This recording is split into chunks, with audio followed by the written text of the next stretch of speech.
Pwede ba sabihin ng empleyado na yung disciplinary proceeding nila niluto? Kasi prejudged na siya ng mga titingin dun sa kaso. Luto? Oo. Ito ba ay violation ng right to due process ng isang empleyado? Okay, ito ang tanong ng isa sa mga reader natin ngayon. Anong sabi niya? Hello, attorney. I was recently fired by my CEO and the reason for firing is not clear.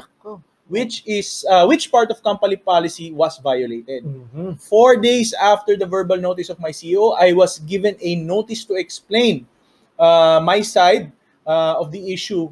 Then, while the investigation was happening, the CEO was advising other employees that I'm already fired. Okay. My question is about due process. The topic should be dealt with confidentially, right? Or CEOs can discuss these things openly with other employees? Tanatanong niya. Also, can this be called due process when it looks like a decision was already made prior to the notice to explain? Hearing and decision notice was given to me. Okay. And this is from, sino to? Si Nat. Si Nat. Okay, Nat. Actually, complicated yung issue ni Nat. And I think a lot of foundations need to be put in place bago po maintindihan. So in this episode, ang dami natin pag-uusapan. Anong pag-uusapan natin, attorney? First off is procedural due process in termination of regular employment. Pag-usapan natin yung proseso, paano ba talaga magdisiplina? Yan. Next Important. is, what is ample opportunity to be heard? Ano yung format doon? Ano yung dapat na hinahanap para masabing may due process nga yung isang proceeding? And finally, termination proceedings in relation to sensitive personal information. Kasi parang nasabi niya, parang pinagsasabi niya, di ba? Parang hindi ba dapat config? Yes. Yan. So, but before that, let's do first a shout out dun sa nagbigay sa atin ng comment. Ang sabi niya, I was overwhelmed and overjoyed. Wow. Didn't expect it to be so helpful. Thank you so much. The learnings I had were something to carry for future legal scenarios. It was a great experience to be knowledgeable enough to such topics and instances. And this is from Christine Lim. One of our attendees dun sa employee discipline workshop. Yeah. So thank you so much, Christine. Your comment and your feedback is very, very much appreciated. And kayo rin, if you want to submit questions and or feedback and comments, please go to our website at www.legalguy.ph and click the submit topic button. Now, let's get on with the show. Get it on!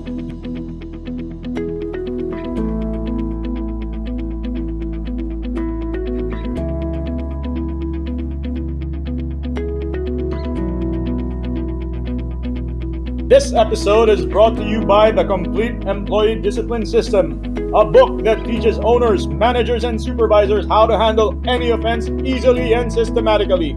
It provides step-by-step procedures from incident reports all the way to the clearance process.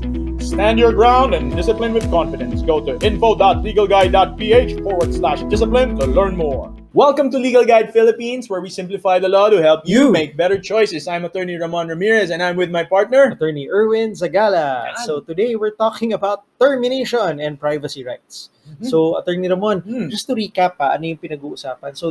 So yung question for the episode natin, tinerminate daw siya ng CEO. Si Nat. Oo. Tinerminate siya ng CEO. Pero paano nangyari yun? And then, actually, hindi rin niya maipaliwanag kasi hindi malinaw anong provision yung na-violate niya. Kasi parang wala namang papel talaga, walang linaw. Basta sinabi lang, you're fired. And actually, I don't know what the actual words were said. And then, parang lumalabas, sinasabi na raw sa mga empleyado na tanggal na yan eh. Even before nagkaroon ng decision, natanggal na siya. Actually, 4 days later, a few days later, dun pa lang lumabas yung notice to explain. Pero all throughout, pero verbally, sinabi na fired na siya. Tanggal na yan. Okay. Again, verbally sinabi na fired siya. 4 days later, dun pa lang niya na-receive yung notice to explain. Okay. And then even though wala pang decision, notice to explain pa lang, sinasabi na ay hindi, tanggal yan eh. Di ba? So parang ang tanong ni Nat, pwede ba yun? Parang nawala yung due process dito sa buong usapan na to. And in addition, what about my right to privacy? Yan, diba? Okay. So kasi pinagkakalat na ni CEO sa ibang empleyado na tanggal na si Nat. Tama ba? Now, just a disclaimer. Attorney Ramon. Okay, disclaimer. Okay. Ito, ako na nagsasabi. Ngayon pa lang, hindi ko masasagot full out itong scenario na to. Bakit? You know why? This will need a consultation. You know why? ang daming mga butas na details. Correct. Diba? Okay. Yep. Na parang, ano ba yung nakasulat dun sa papel, sa notice to explain? Sino ba yung mga kausap ng CEO? Eh baka naman committee members yun. Eh sila naman talaga yung mag-decide. Oo, di ba? Right. Ang daming butas. There's so many stuff that we don't know. But, allow me to give some observations. Kumbaga, I'll treat the facts at face value and just give commentaries. Hindi ko man ma-solve to diretsuhan as if it's a full-blown consultation. At the very least, makapagbigay tayo ng things to consider and things to think about. Right. And actually not, please, if you're watching this isn't a one-on-one consultation. Very important that you consult an actual lawyer on your case. Okay? So we're just using this as a jump-off point for discussion. Okay, sige. So pag-usapan natin first off is yung procedural due process in terminating. Alright. So ang papasok dito would be Article 279 of the Labor Code. Okay, dito nire-recognize kasi Attorney Ramon yung right to security of tenure ng employee. Okay. So, Attorney Basa, baka naman pwedeng saktan mo to. Sasaktan na natin to. Okay. Article 279. In cases of regular employment, the employer shall not terminate the services of an employee except for a just cause or when authorized by this title. Okay? Para authorized causes yan, ano?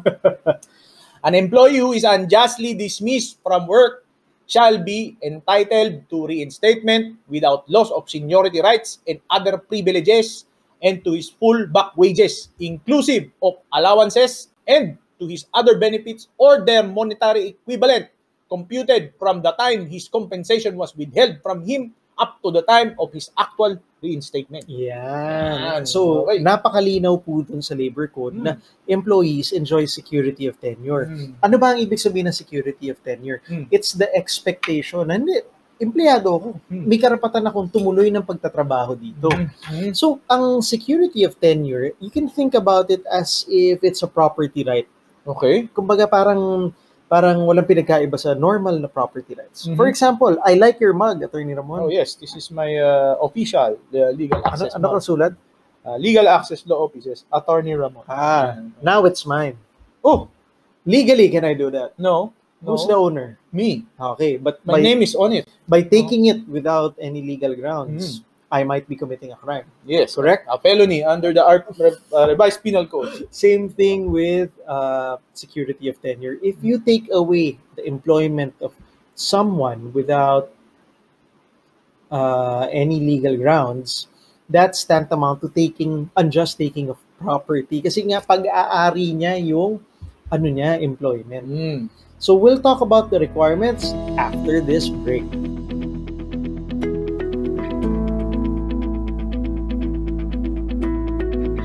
Okay, so Attorney Ramon, malinaw naman, di ba, na ang empleyado may security of tenure. So, hindi siya pwedeng tanggalin kung walang legal reason. So, under the law, ano yung generally legal reasons para pwede mong tanggalin yung employment? Dalawa yan. Just cause and authorized causes. Yes. Okay? And even with those causes, kailangan dumaan ka muna ng procedural due process or tamang pamamaraan. Di ba? So, hindi porket may cause or may rason para tanggalin employee, matik na matatanggal na siya. Merong proseso na pinagdadaanan para matanggal siya ng properly. In fact, not a lot of people know na actually dalawang category yan. Okay. And when I teach my students, ganito yan. Kailangan you have to have the right reasons and the right way of terminating. Okay, right reasons, right way. So, right reasons, yun yung authorized causes or just causes. Okay. Plus the right way. Ang gusto ko pag-usapan in this episode is the right way. Right way. Okay. Kasi parang yun yung kinocontest ng reader natin, si Nat, di ba? Na parang hindi nasunod yung due process dito.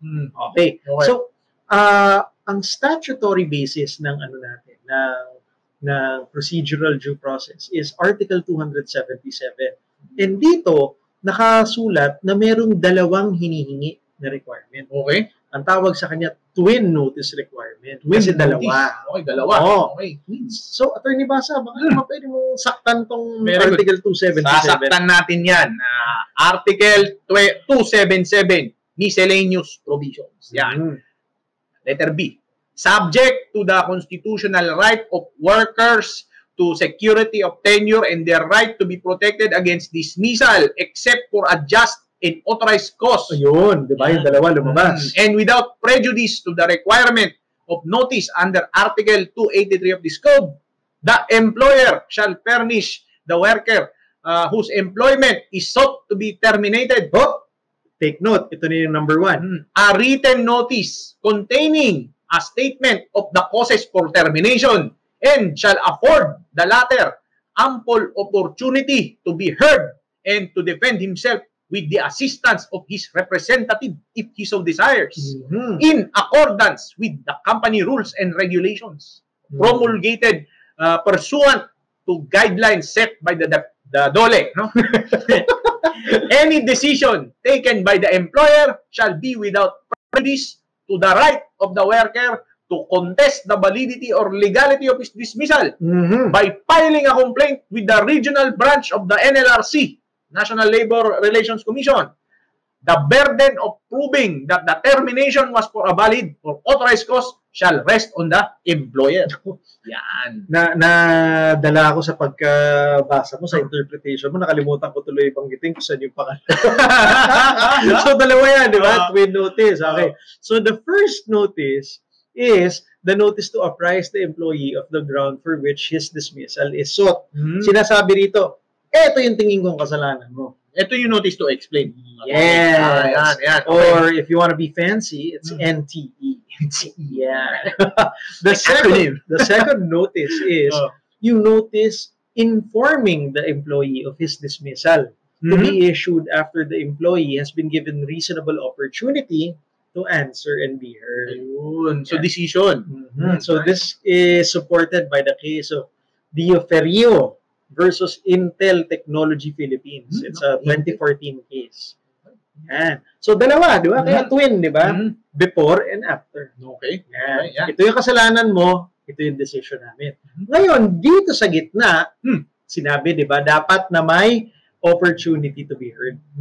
Okay, maganda pag-usapan din natin yung opportunity to be heard. Sige. Ito ba, parang usapan sa korte na kailangan alam mo na, may abogado, may huwes, may courtroom tayo. Sabi sa if he so desires, pwedeng may representative siya. Oh, pwedeng may representative. But is this the formal hearing na nakikita natin sa mga pelikula?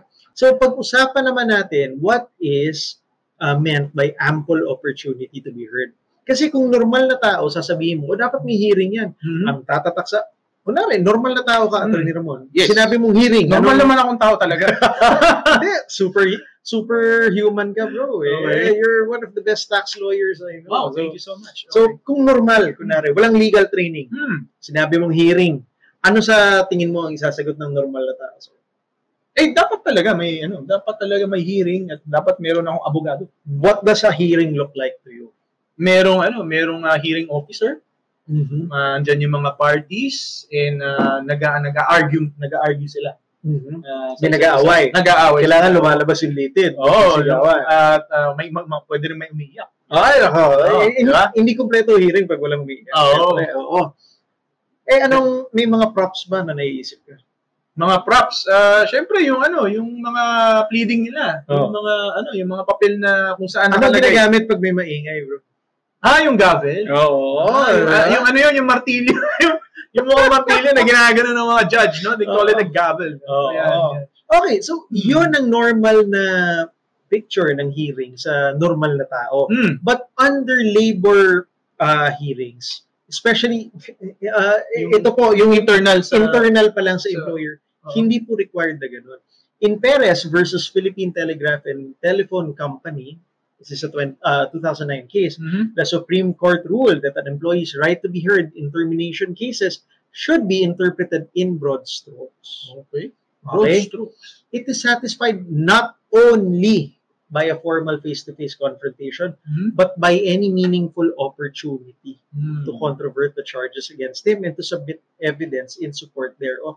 So, hindi kailangan na parang formal hearing, na naka-costume, may judge. May wig yan sa UK ba yun? Na puti? Hindi, ang sinasabi ng Supreme Court, ang tinitignan lang natin, was there an opportunity to controvert the charges and to submit evidence? Sa madaling salita, were you given the opportunity to be heard? Okay?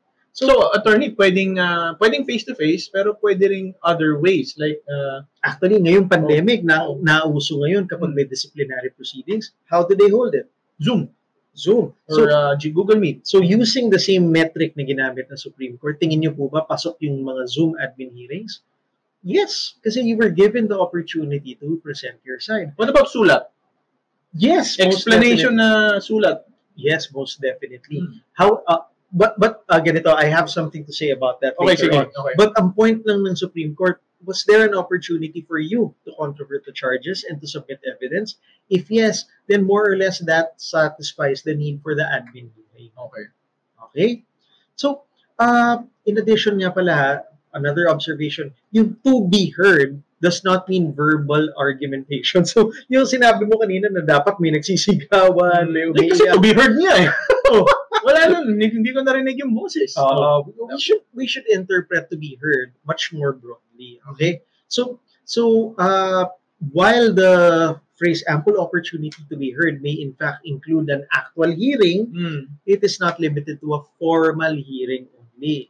In other words, the existence of an actual trial type hearing, although preferred, is not absolutely necessary to satisfy the employee's right to be heard. Yan. Makes sense. Okay? Makes sense. So that's supported by multiple jurisprudence and decided cases. And what you mean is, maraming kaso na nagsasabi niyan. Oh, one of those is National Semiconductor HK Distribution Limited versus NLRC. Again, it's a pretty old case, 1998.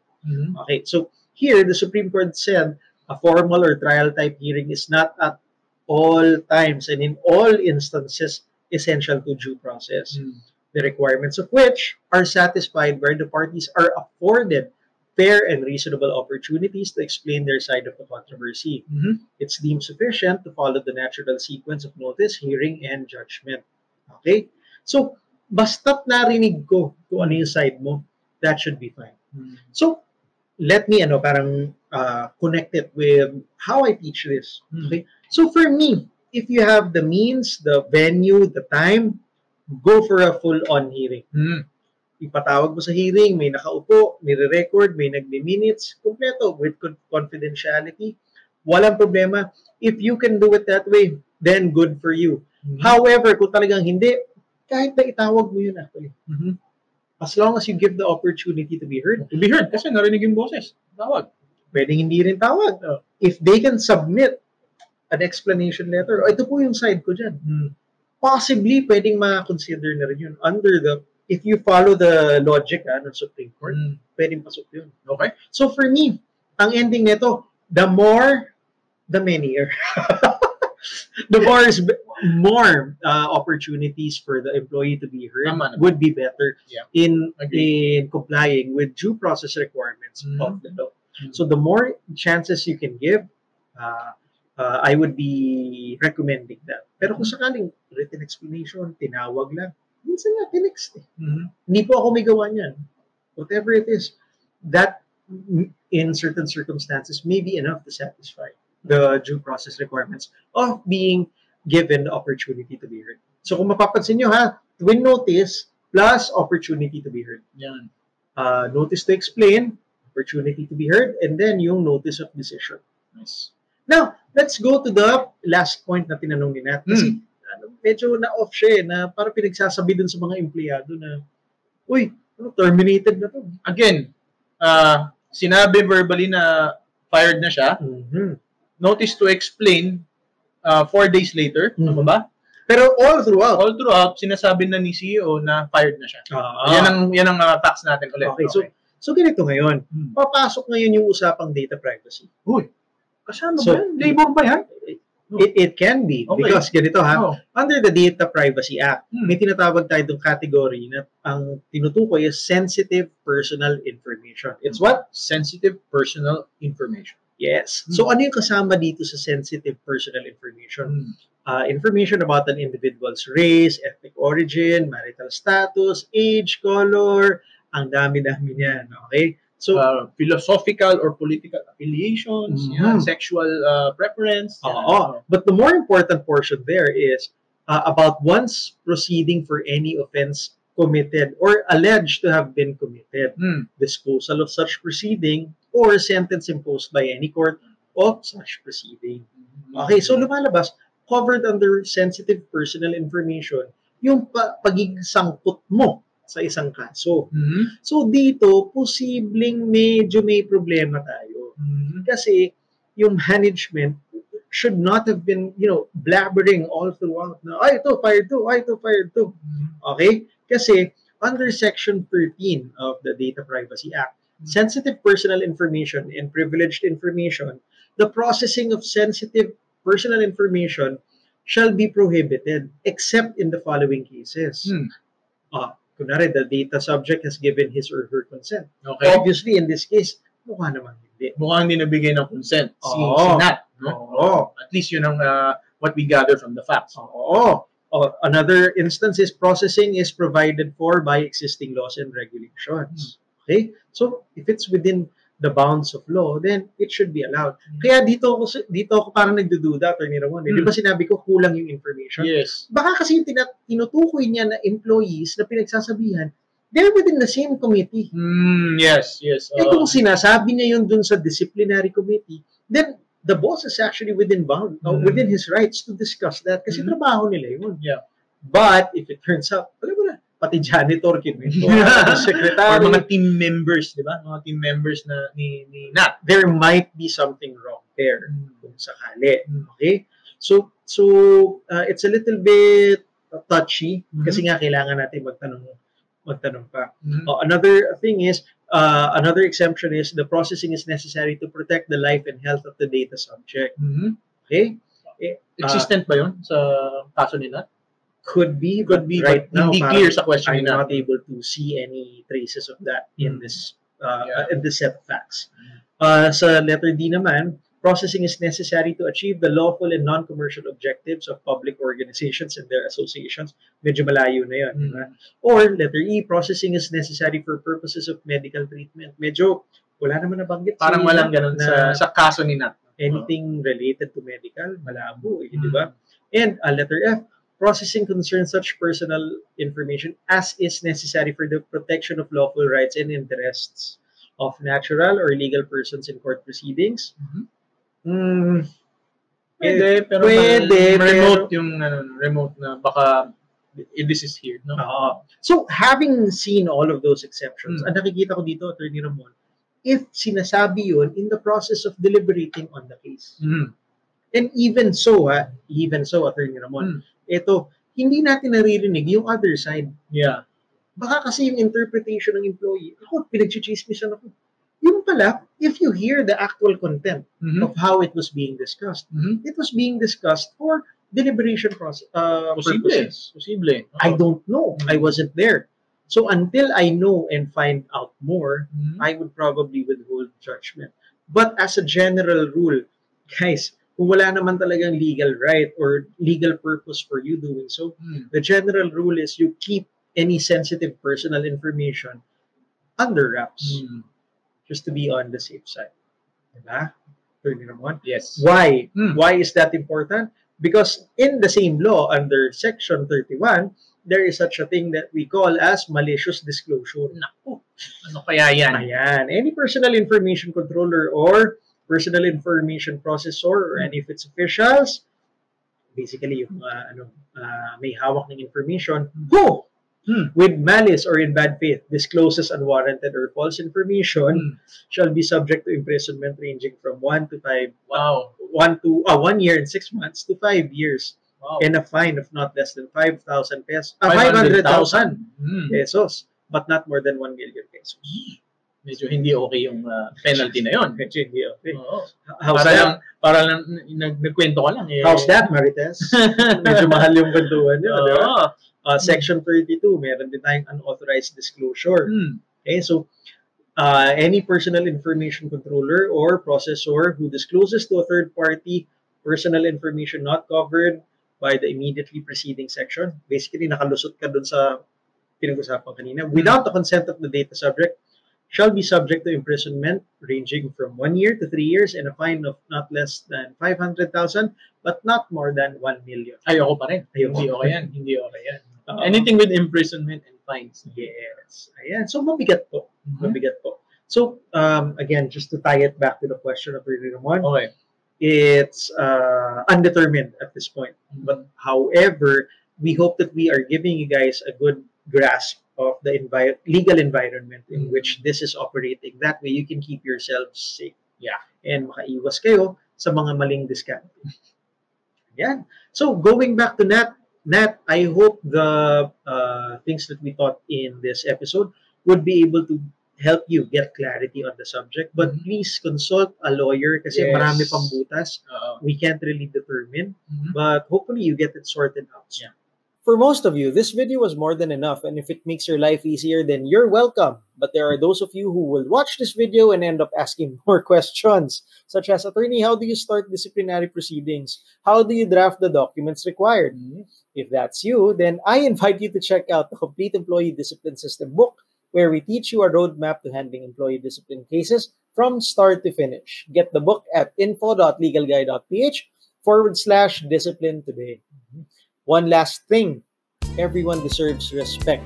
The boss who directs everyone's work, the workers diligently contributing to the company's success, and yes, even the employees who are suspected of violations at work.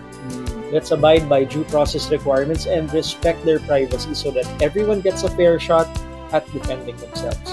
So was it that simple? Now go make better choices.